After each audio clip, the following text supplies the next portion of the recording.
I'll go first if you want me to. Thank you. Excellent. Thank you for volunteering. Go for it. All right, how you doing? I'm William Mapp, CTO of Clarent, which is a health information systems company in Maryland. I am also an AI researcher at Morgan State Center for Equitable AI and Machine Learning Systems. I am a long-term technologist. I've been doing this for an extremely long time, with a keen interest in the human machine interface. I spend a lot of my time dabbling in between ethics, equity, emotional with artificial intelligence, and security. I'm excited to be here today, and I'm hoping that it's very, very interactive. What am I working on lately? A number of things. We're bringing modeling into the risk intelligence sector. That's what I spend a lot of my time on at Clarent.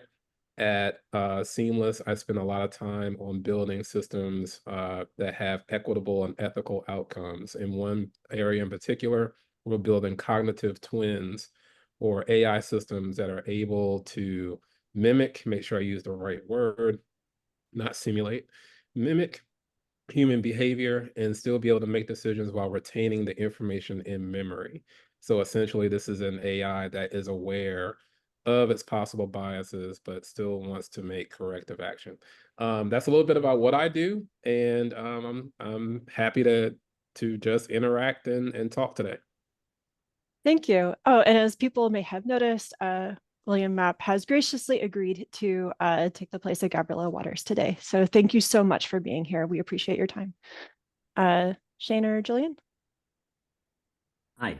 Thank you so much, Jackie, for inviting me here today. It's wonderful to see APS friends. I'm joining the call from Dublin, Ireland, so it's evening time here, but I guess I'm glad that I have one day of work done where you guys, most of you are only kicking off.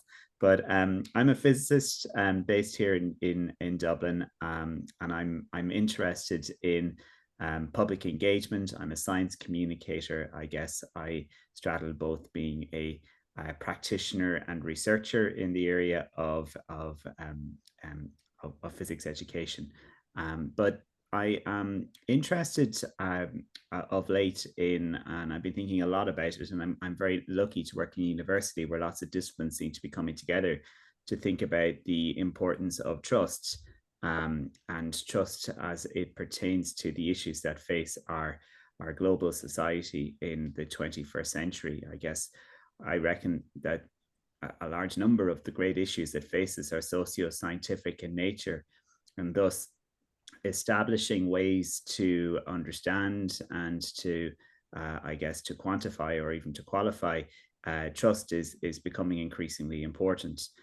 So I began working with philosophers in this area on a European grant called Perit-TIA, looking at the issues of trust, expertise, and policy.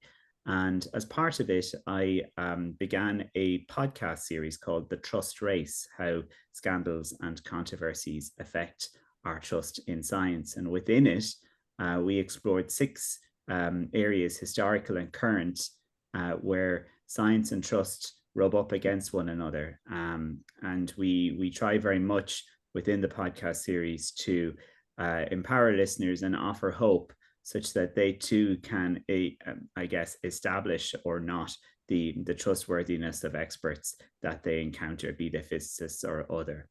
One area that didn't feature in the podcast, but I am confident will feature in a subsequent series, is artificial intelligence.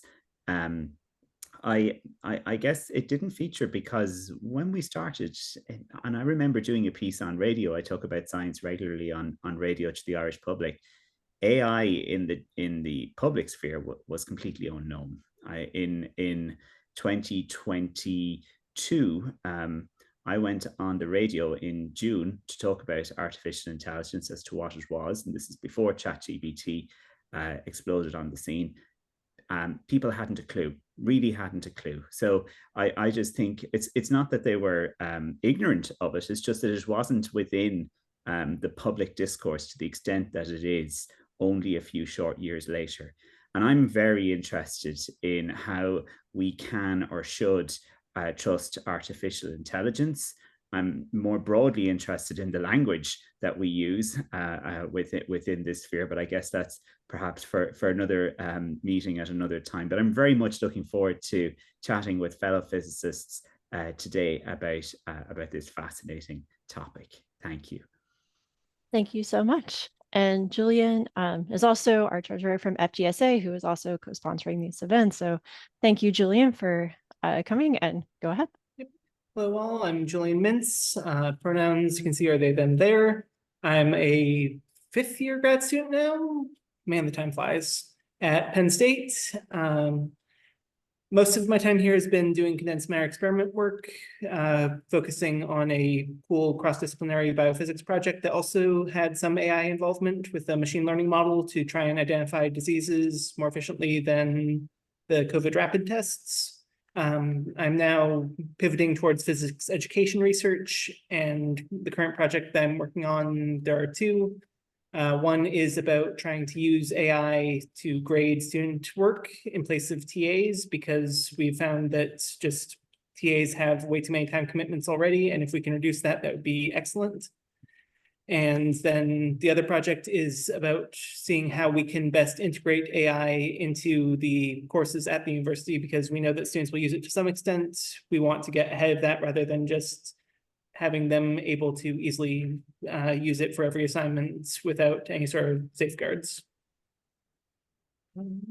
Yeah. Thank you so much.